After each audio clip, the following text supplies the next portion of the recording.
Hello, wait, let me get your picture up on the layout. Should make our pictures better since no one else is here. Uh-huh. And that's good. Alright, welcome, ladies and gentlemen, to episode 2 of Speedy Film Watchers. Same cast last time, V-Hill and I.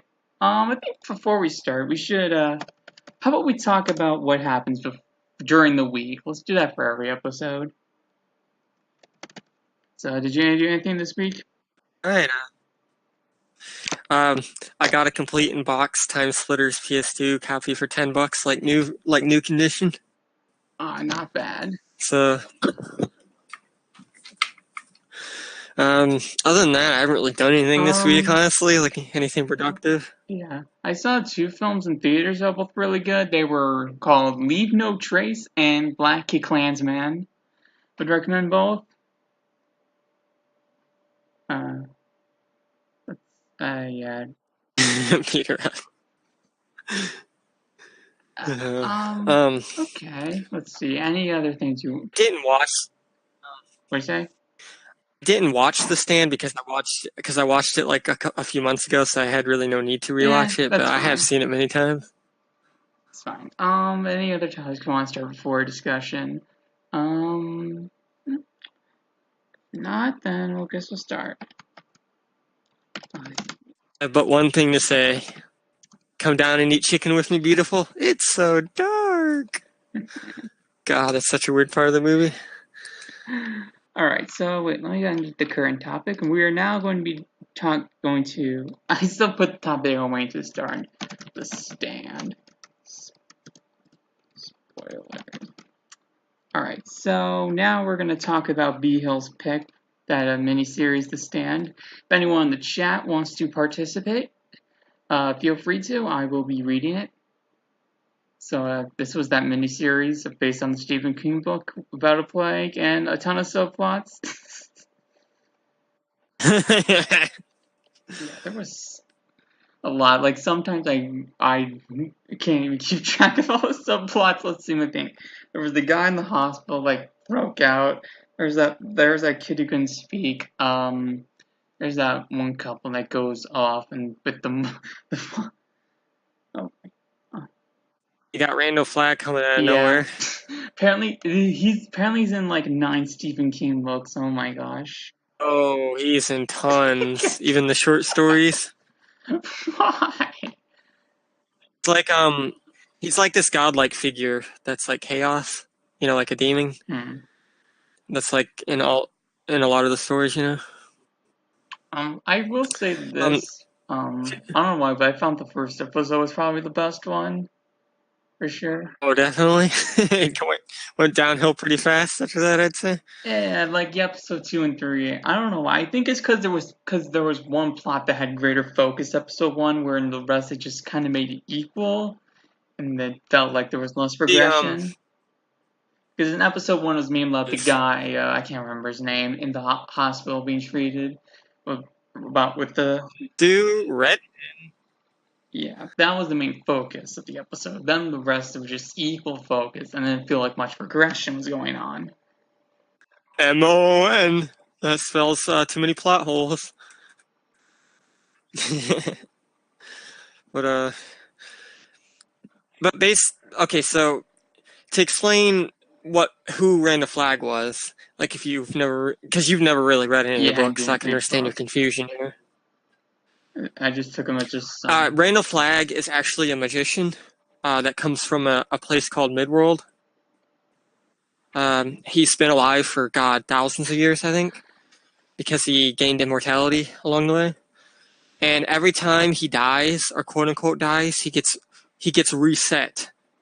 Like his memories get reset, and he doesn't know who he is. That's why he returns as a different villain in a lot of the stories, because he simply doesn't know who he is. Mm-hmm. But like his villain, like he's just destined to be the villain.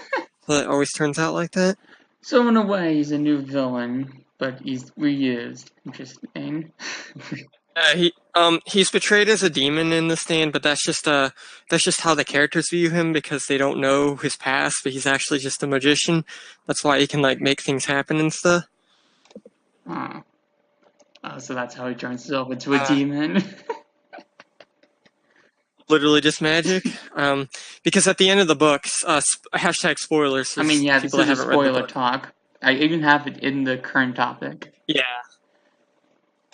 Book after the warhead goes off, Randall Flagg gets reset again because he's immortal, and he washes up on a beach of a some kind of like foreign country, and these natives come out of the woods and they're like, "God, God, God, you're our god," and then Randall Flagg's like, "I will rule over you, savages," and then that's how the book ends. Was that ever made to its own story? Because that sounds to be interesting.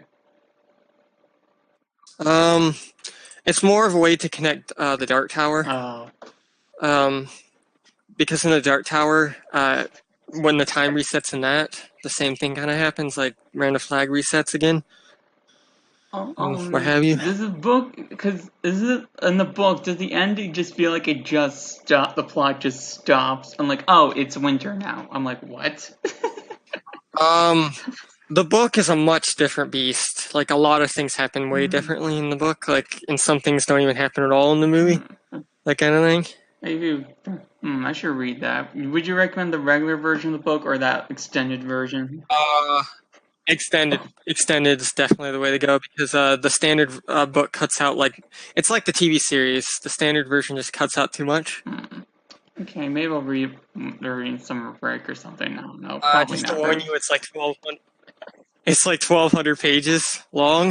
The extended version. Let's talk about life. Do you want to talk about life? Sure. I just have a few more words about The Stand. It's a cheesy 90th King movie. I mean, what else do you expect? Like, it's just. Yeah. I'd say it's King movies. I'd say even now, King movies aren't terribly great. Like, they have way more potential than even it 2017 showed. Yeah, there's. Like, They kind of go all over the place. they're definitely getting better. Like, it 2017 is sort of good. Like, I wouldn't say it's like great, but it's not bad either. But at least they're improving. Thank goodness. And also that Gerald's game was alright, even though the ending was decided to ruin the symbol because I don't know. Typical King ending, where he doesn't know how to end it, so he just ends it weirdly. Or talk about life. But overall, like, also, did you know The Stand's getting a 10-hour? Yeah, I heard about that. TV series. I guess so. And I'm actually kind of excited for that because if they follow the book better, then it's going to be way better than the cheese fest that was the 90s Stand. I still enjoy the 90s version. Do not cast Matthew McConaughey. Yes. Matthew McConaughey was a terrible, terrible Flag. Not the Flag in the miniseries, because that was James Sheridan. He was a pretty good Flag in my opinion. Matthew McConaughey's a terrible Flag in the Dark Tower movie. Oh my goodness. Oh, I forgot about that one. All I know is there's a giant clusterfuck. That should be fun to watch someday. Stir up any confusion. The Dark Tower is the last appearance of Flag chronologically, because Flag meets an unwearying end to his character. And he does not come back from it. So, I don't really have anything else to add. Should try to find some stuff helpful in sense discussion. Okay. If you guys have any recommendation for a movie for us to watch and discuss, yeah, actually, I was thinking leave it in the comments. So I mean, I have a recommendation for next, but I'm thinking like after we've done. Both of us have done recommendation. We can like raffle for an audience member do recommendation. It will be next week though. Should we do that? And be a guest star on the show too. I don't know if you ever get one. Yeah. But all in all, The Stand's not a very good King movie. It's definitely not a bad King movie. It's just not one of his better ones, like Shawshank and Stand By Me. Might cover more Stephen King movies in the future on this podcast, but there's not very many good ones, so it's like kind of a hard pick. It's like that. Okay, I actually picked out my film for. I actually picked a film yesterday. I have picked Green Room. Oh, I haven't seen that yet, and I heard it's like really violent. Hell yeah, let's do All it. right, we are doing Green Room, and hopefully we can get an episode that's not really fucking short. Isn't that the same director as Blue Ruin? Yes, I I haven't think it seen is. that one. Have you seen Blue Ruin? After Green Room, no, I have not. I have not seen Green Room or Blue I Ruin. should watch Blue Ruin. Movie recommendations that we could do next week, or just we could pick one of the two. They're connected to each other. One's called Resolution, and the other's called The Endless. Oh, I heard about The Endless. And that looks like an interesting one. In fact, that's oddly connected to a story I made up called The Doghouse. Like really oddly connected, like with the premise and stuff. All right. But in closing, I'd say The Stand. While it has its cheesy moments, the opening's pretty chill, like chillin', and it's very accurate to the novel. The ending is just crap. Yeah, the ending. Fuck, I'm fuck like, that wait, ending. wait, what? It just stops. Like, was that a point that I missed? The book is sort of the same way. Like even King admitted it years later that he spent so much time building the world up, he didn't really have an ending. So in a way, the book ending and the movie ending ain't really that different because they're both kind of rushed and meaningless in a I way. wonder if they'll change that in the next miniseries. See, that's the thing.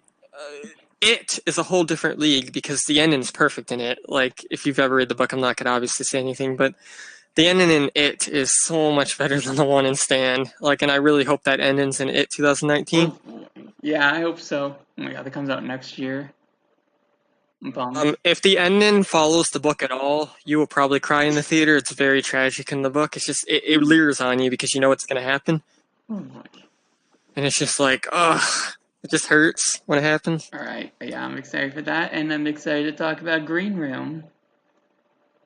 Yeah, I'm interested to see that movie because I've heard a lot of good things about both of that director's works, Blue Ruin and Green Room, because they're both very violent, violent kind of tales. Yeah, Gruden's pretty fun, but still very interesting.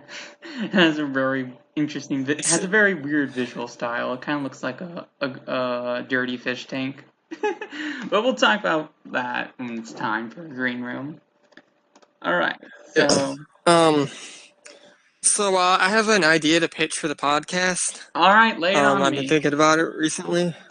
We could have genre picks for certain weeks where we have to stick to a specific genre.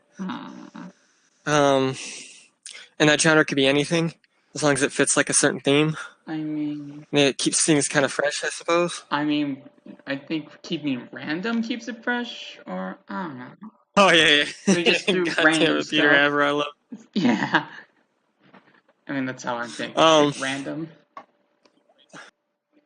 One week we have to pick Stand By Me because it's definitely like one of the best key movies ever made. Second best, actually. Everybody's seen Shawshank. Everybody and their mother's seen Shawshank. So probably that's one of those. Like that's the most. That's the movie with the most votes on IMDb. Fun fact. Yeah. Stand By Me is definitely the second best key movie. Even though Stand By Me is a fucking classic.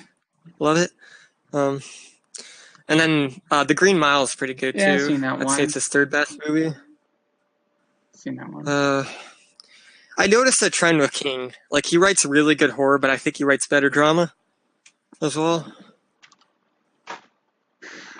What else can we talk about? I don't know. Like, if there's any random stuff that you notice like throughout the week, or just think of that you want to talk before we talk about Green Room, let me know and we'll discuss it. I think the weirdest thing to happen to me this week is me discovering the movie The Endless, because the premise kind of gave me a little chills because it's just like my story idea. Well, close to my story idea. Isn't like about some people who like escape a cult or something like that, if I remember correctly. And then they slowly realize that the cult may be right after all. That's like really creepy. That one looked interesting. When did that come out? I think it came out this year. Yeah, I haven't seen it, but I heard good things. And I started to watch the prequel, or the movie that's set before it, but it's sharing the same universe. It's called Resolution.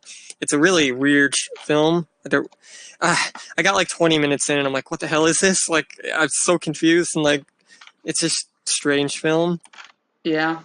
But supposedly it connects to the same world as The Endless, so I wanted to check it out. Yeah, feel free to recommend that next time you pick, which will probably be yeah, after mine, because I don't think anyone else is going to show up.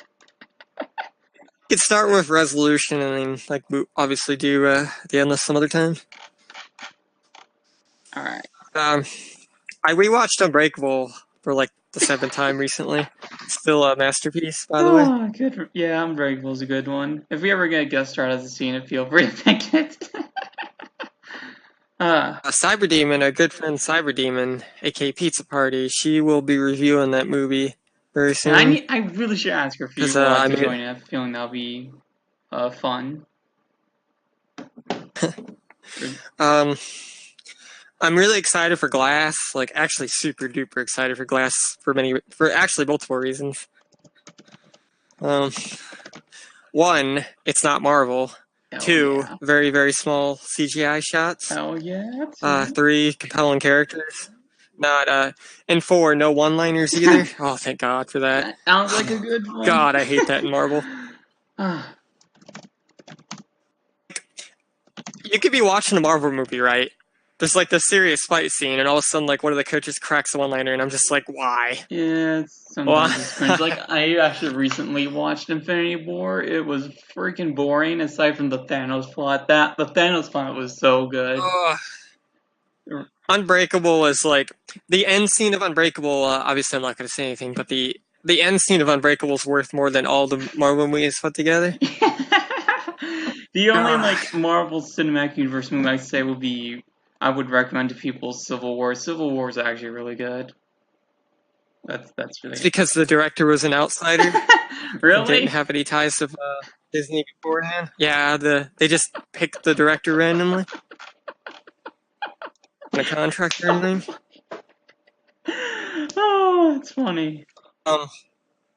Shyamalan's trilogy is Glass is gonna be the best superhero movie of next year. No contest at all. You're forgetting Shrek 5. Is that gonna be a superhero movie? I don't know. It's supposed to reinvent the series. So who knows? Oh God, no! That's usually a bad sign with those kind of movies. It's gonna be awesome. It's gonna be an experience. It's good, or it might be it's so good it's bad kind of thing. You mean it's so bad it's good? Yeah, like in reverse, it could be so good it's bad. That doesn't make at the same time at all. Like because it's Shrek, you know, like it's so above expectations that like everybody starts hating it. Now it's like it's not what they expected. Damn downer, Peter Afro. So I guess that's it. Oh, goodbye. All right. I am done. Thank y'all. This is the pod. And we'll see you next week when we talk about Green Realm.